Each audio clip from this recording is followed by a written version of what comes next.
تو جب ہم نے اسمبلیاں ڈیزالو کرنے کا فیصلہ کیا اور آگے بڑھے تو ایک نہیں 2 عدم اعتماد آ گئی کہ اعتماد کی بھی ووٹ لو اور عدم اعتماد کی بھی ووٹ لو.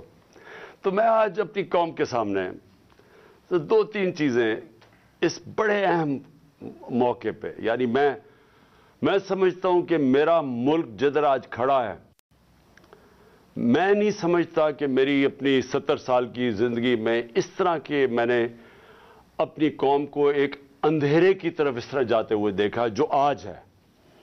تو میں یہ بھی آپ سے بتانا چاہتا ہوں کہ کیوں ایک سٹنگ گورنمنٹ، ہماری تقریباً 66% پاکستان ہمارے نیچے ہے، پنجاب اور پختونخوا، گلگت بلتستان اور آزاد کشمیر. تو کیوں ہم اپنی 2 گورنمنٹس کو گرانا چاہتے ہیں؟ کون سی پاکستان کے اندر حکومت آئی ہے جو کہ اپنی گورنمنٹس کو ڈیزالو کرنا چاہتی ہے؟ یہ کیوں کر رہے ہیں ہم؟ کیا یہ ہم اپنی ذات کے لیے کر رہے ہیں؟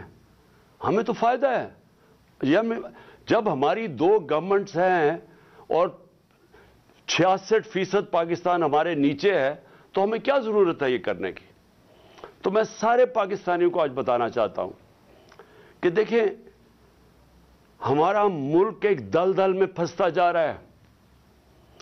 میں ہر اس پاکستانی سے آج بات کر رہا ہوں جس نے اپنے پیسے ڈالرز باہر بھجوائے نہیں ہوئے، جس کے باہر بڑے بڑے محلات اور بینک اکاؤنٹس نہیں ہیں، جس نے یہاں سے منی لانڈرنگ کر کے پیسہ باہر نہیں بھجوایا. میں اس پاکستانی سے بات کر رہا ہوں جس کا جینا مرنا پاکستان میں ہے، جس نے پاکستان کے ساتھ اوپر جانا ہے اور پاکستان کے ساتھ ہی نیچے آنا ہے. میں ان سے آج بات کر رہا ہوں کہ دیکھیں، جو ایک آدمی کے فیصلہ 8 مہینے پہلے ایک آدمی نے جو فیصلہ کیا، جو ظلم کیا اس ملک کے اوپر، کوئی دشمن نہیں کر سکتا تھا. ایک گورنمنٹ گرائی. میں یاد کرانا چاہتا ہوں ساری اپنی قوم کو کہ آپ کسی بھی گوگل کر لیں، پاکستان اکنامک سروے دیکھ لیں، کوئی بھی دیکھ لیں کہ جو گورنمنٹ گرائی گئی تھی وہ اس ملک کی تاریخ کے اندر سب سے زیادہ گروتھ ریٹ تھی، یعنی بڑھ رہی تھی، ترقی کر رہی تھی، دولت میں اضافہ ہو رہا تھا. 5.6% اور 6% تیسرے سال 5.7 اور چوتھے سال 6%. یہ سوائے مارشل لاء کے زمانے میں جبکہ امریکی ڈالر آ رہا تھا کیونکہ ہم ان کے حمایتی تھے، کبھی اس طرح کی ملک ترقی نہیں کر رہا تھا جس گورنمنٹ کو گرایا ایک آدمی نے.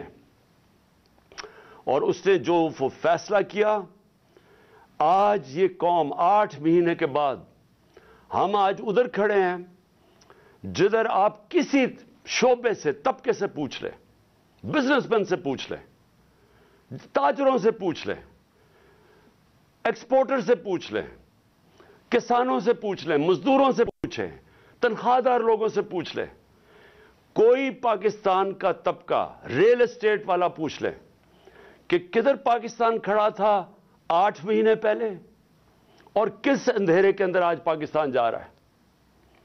اور ہم کیوں اپنی گورنمنٹ کا سوچ رہے ہیں گرانے کا، اور کیوں ہم یہ ڈیزالو کرنے کا ہم نے کیوں فیصلہ کیا؟ کیونکہ ہمیں خوف ہے کہ اگر اس ملک میں جلدی الیکشن نہ کروائے گئے، یہ ملک جس تیزی سے تباہی کی طرف جا رہا ہے سب کے ہاتھ سے نکل جائے گا. میں آج اپنے سارے اداروں سے بات کر رہا ہوں، اپنی عدلیہ سے، اپنی ملٹری اسٹیبلشمنٹ سے، اپنے بیوروکریٹ سے، میں ہر طبقے سے آج بات کر رہا ہوں کہ یہ عمران خان کی جنگ نہیں ہے، یہ ہم سب کی جنگ ہے. ہاں، میں ان کی جنگ نہیں ہے جن کے پیسے باہر پڑے ہوئے ہیں، جن کی دولت باہر پڑی ہے، جو آتے ہیں پاکستان میں ڈیل کرتے ہیں، این آر او کرتے ہیں، پاکستان آ جاتے ہیں اور یہاں سے جب لوٹ مار ہو جائے اور پکڑنے کی کوئی حساب کوئی پوچھتا تھا، کوئی احتساب ہوتا تو باہر بھاگ جاتے ہیں اور پھر ڈیل کر کے واپس آ جاتے ہیں.